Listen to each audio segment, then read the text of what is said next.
I'm here for the sentencing of Tommy Robinson at the Old Bailey today. Real kind of sense of, there's something in the air here. Is it excitement? Is it nervousness? I feel nervous for Tommy. I can't imagine what it's like for them coming down on the train. I'm about to go and meet him off the train. Press pack already here. I would say a crowd of about 200 forming, and banks of police officers here. So a nervous time and a real sense that this is the state versus the people. Let them know we're here for Tommy Robinson and we're not standing for what they're doing to him.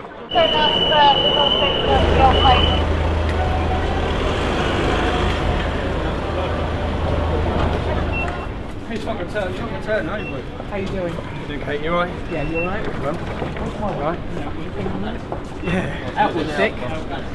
Just got shocked. Shocked that this got this far. How can they do? I just don't get how they can do it. No. Not when you read. Not when you. If anyone watches. If anyone watches the video. Yes. If anyone watches the video. Yeah. Then sees what the judges are saying I've done. Yeah. It's not there. It's not on the video. No. They're saying I incited my followers to attack the people. It's not on the video. I didn't do it. You didn't incite them. Are calling it vigilante. But I didn't ask. I was talking to the media. I was addressing the media. I was asking the media, why do you harass us? Why do you follow us? These men are now convicted of raping children. They're all walking the streets. Why don't you follow them? Yes. I was saying to the media, why don't you instead why of don't you persecuting follow us, the guys raping our children? They're all on bail. They're working in chicken shops. They're working with children. They still have contact with children. That's what I'd found out. That's why I went up there. Why don't journalists go and take pictures of them? Why do you always harass us? That's all I was asking. It was a rhetorical. And I specifically mentioned the media. I said, you go take pictures and put them online and slander us. And then they've took one line out of that, out of an hour-long discussion, and they've convicted me on. Was there ever a chance that you were going to get a fair trial? Well, it's not. A fair trial would be a jury. But the reason why you have a jury is for fair justice. That's the reason. The Magna Carta. That's English common law. But this is through the back door. The Attorney General, the government, have managed to get me before appointed judges. This judge was appointed 2 weeks ago. She was appointed 2 weeks ago. Appointed judges in order to convict me, and even my barristers was just like, what? How can they find you guilty on taking a picture of someone walking into court? Tell me what's in your bag. That's it, in a blow-up doll. It's a blow-up doll? No, in my bags are my shorts. It's not a bad plan, No. Tommy. No, people would support you sorry. in that. What is in your bag? Just comfortable stuff. My slippers, my shorts, trainers, pants, socks. Tuna? No tuna, no. No tuna? No, you're not allowed to bring that in. Are you ready for another weight loss regime in prison? I'm ready, my kids ain't. And your wife? People are with you though, you know that, don't you? You alright? Oh, it's gonna be alright. I'm just shocked at it. Oh man. There's a lot of people up there now, Tommy. So what you're going to do is you're going to go up there, you're going to stick your chin up. I'm going to go up there because my head, that's the best thing. I said and you're going to put your chin up and your shoulders back. Yeah, I've been convicted of journalism, yeah. And that's why, if you're Americans, to understand what's happening. Yes. They will be attempts on my life in this prison sentence. There will. How can I be getting put in jail? I asked someone, how do you feel about your verdict? That's it. As a journalist, I didn't break any laws. Anyone who investigates this case looks at the laws. I haven't broke the laws. My barrister. Tell me who you do all this for, Tommy. Who is all this for? Why are you doing all this? I do this for my kids, and I said to them, it's not just my kids, because that's where I have the difficult conversation with my wife. Even my son said, I said, like, I'm going to go in, and my son said, because my barrister had said, if you apologise today, they'll mitigate and they'll reduce the sentence. If you apologise, I got offered a deal where if I apologised and pled guilty last year, this would have gone. I said, how can I apologise? You wouldn't apologise. How can I apologise? Because how can I apologise? My ultimate goal is to raise awareness of what's happening to our daughters across this country. If this judge can sentence me to a big prison sentence today, she's going to do my job for me. And if you die inside, it's going to go. You died because of what?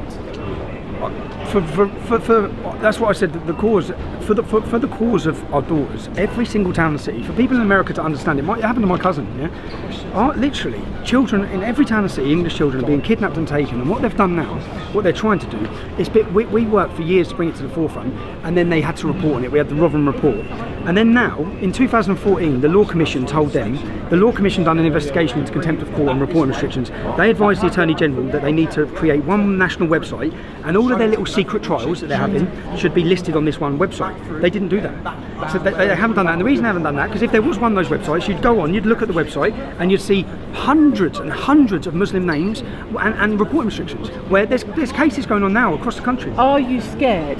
Of course I'm terrified. I've got three beautiful children. I just had to kiss goodbye for the 4th time on this case. All I've done is hold my iPhone. All I've done is hold my phone up and report. I've reported. If this was happening to a journalist in any other country, in Russia and China, our politicians would all be screaming from the rooftops about it. All of them. But instead, this is where America needs to understand. Your rights, your freedoms will be chipped away, chipped away, chipped away. They'll disappear bit by bit. And as they disappear, the CNNs, the BBCs, they will celebrate it. When will people start to care? When I'm killed in prison, hopefully. I just said, I always say defining moments change, I've said it before, a defining moment changes the direction of a country. Let this be the defining moment, because I just don't understand how they can do it. And not just why they can do it, it's all wrong, it's going against their own laws. It's going against their own laws. We're going to go up the stairs here. Yes, Sam. We can go this way. What's that, mate? Yeah, big crowd. Do you know even our ability? So basically, I see all the main. Don't worry, ignore. The mainstream media will push their lies. The mainstream media will push their lies continually, and I don't even, because of the censorship, they've removed us from everywhere. Yes. I don't have the ability to argue or give make you a non-person and give our side of the story. And all of this can happen. You can be taken off the streets. I'm going to be in prison for the 2nd time. You know, one of those rapists, one of those child rapists has never faced justice because the judge gave him bail.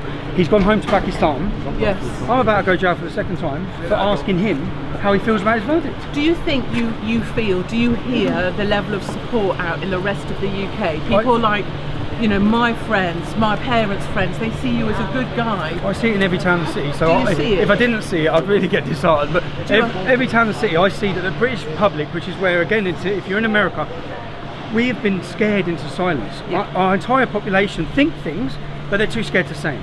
Because there is no free speech. We live in a post-free speech era. There's no free speech, and now there's no freedom of the press. No, but you understand that England is 2 places. There's London and the rest of the UK. And you know that in the rest of the UK, you have massive support. Even in London as well, when I walk around. In London, of course.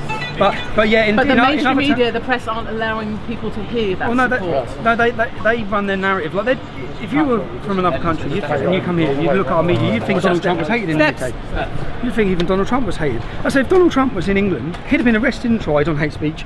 The mayor would make sure of it.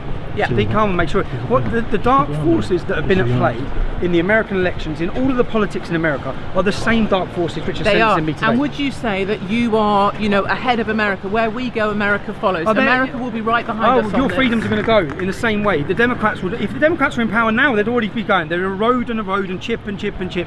And whilst they do it, the corporate, globalist media will celebrate it, support it, run the fake narrative, run the agenda, and they will destroy anyone's name. And if you had a message for Americans, what's your message as you head to court to be sentenced, maybe put in prison? What's your message for America? Britain has fallen. It's already fallen. Our judiciary system is corrupt, our politicians are corrupt, our media are corrupt. The message to America, hold on to the things you love, freedom, because it will go, and it will go like that. And then, I cannot believe I'm about to be sent to jail for acting as a journalist and asking a simple question. The thing is, the video's there for everyone to watch. Anyone can watch it and see that I've committed no crime. I've broke no laws. Yes. I've broke no laws. And where is your wife and children today? Are they at home? I've just had my kids are in the somewhere. Okay. Can you hear that noise? I can. What do you think? I think that they essentially, when they imprisoned me last time, I hated it. I come out a mess. They were tiny. I know, yeah. You've lost like 4 stone. I know. I'd come out a mess, but at the same time, it awakens so many people. People need. We need to see injustice in order to wake up. Because at the minute, everyone in this country has become so selfish, and they're plodding along in their eras. As long as I'm okay. That's how everyone's thinking. An entire generation of cowardice. And people need to witness injustice and feel that injustice. And what happened last time, I saw how many people felt it. If they send me to prison today, a lot of people are going to feel it. More than just me and my family. A lot of the public will feel it. Listening to that in the background, you can hear Tommy, Tommy, that chant. Yeah. How does that make you feel when you hear that? I feel like I never feel alone anyway. That's one thing. And I also know, and I'm confident that whilst I'm in jail, my family will be looked after. No matter what happens here, I sit in confidence knowing that my family will be looked after. So there's a sense of not feeling alone, even though the state have tried to make you feel like you're completely alone. Oh yeah, everywhere I walk, yeah? When I walk into any pub in any town or city, I get a hero's reception. I haven't bought a beer for years. Hey! Good skills. There's some bonus. That's true. That's a bonus. So I get a hero's reception. So essentially, this myth that I'm hated is just a myth. The same with you. You know, when you walk around, and it's that's Danny, and I just think that I've got nothing to apologise for. No. I will not apologise. I have been convicted, so people understand what the wording means, of causing anxiety to the Muslim paedophiles by asking them how they feel about their verdict. That's enough to cause them anxiety, which might make them fearful to come back into court, which impedes the course of justice, which is what I've been convicted of. It's insane. Even my barrister, look, I said, how are we going to get on before the trial? And they said, well, they're in trouble because the law's the law. Well, the law's the law, it doesn't matter. They've gone against the law. Yes, well, the law, they say the law is the law, but it's just their interpretation of whatever they want the law to be. Whatever they want. Whatever they want it to be. That's what people need to understand and see, that we don't have a fair system.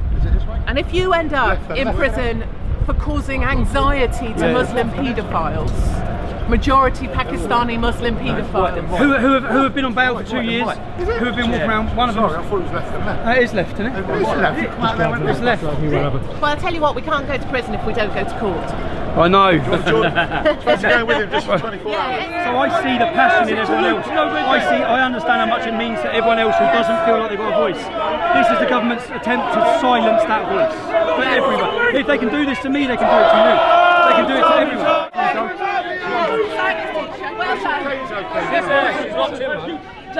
Well done, good lad. What's your name? You go straight back. Where are you, mate? Well done, Felix.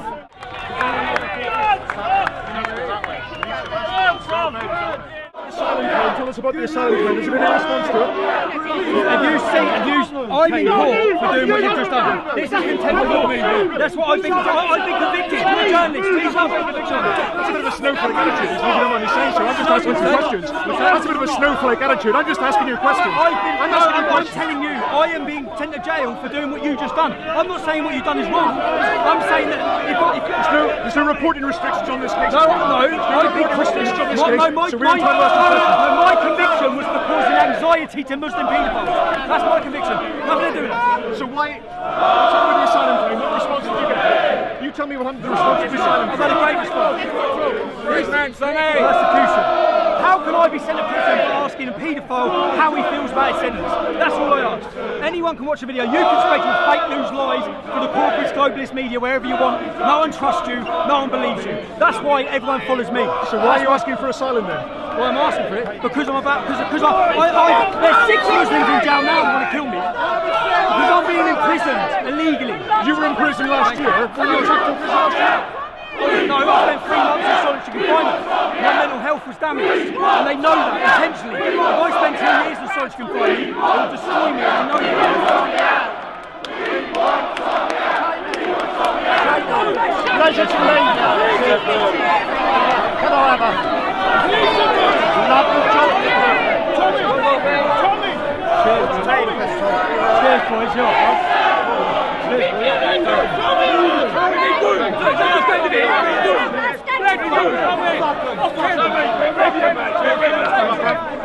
As you can see, I'm not alone. You're not alone. Thank you, darling. Thank you.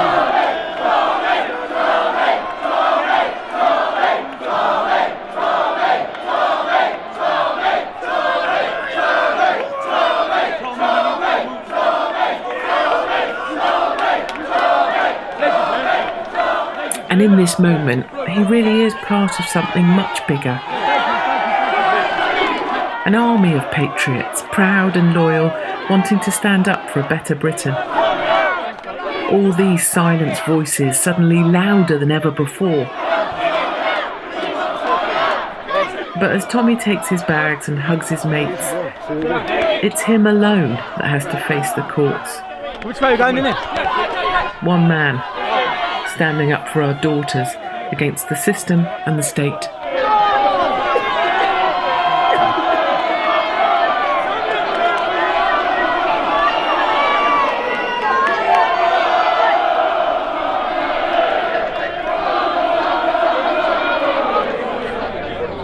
I'm just out of court watching Tommy Robinson be sentenced for the crime of contempt of court. No one else has ever been sent to prison for this crime, but of course Tommy Robinson has.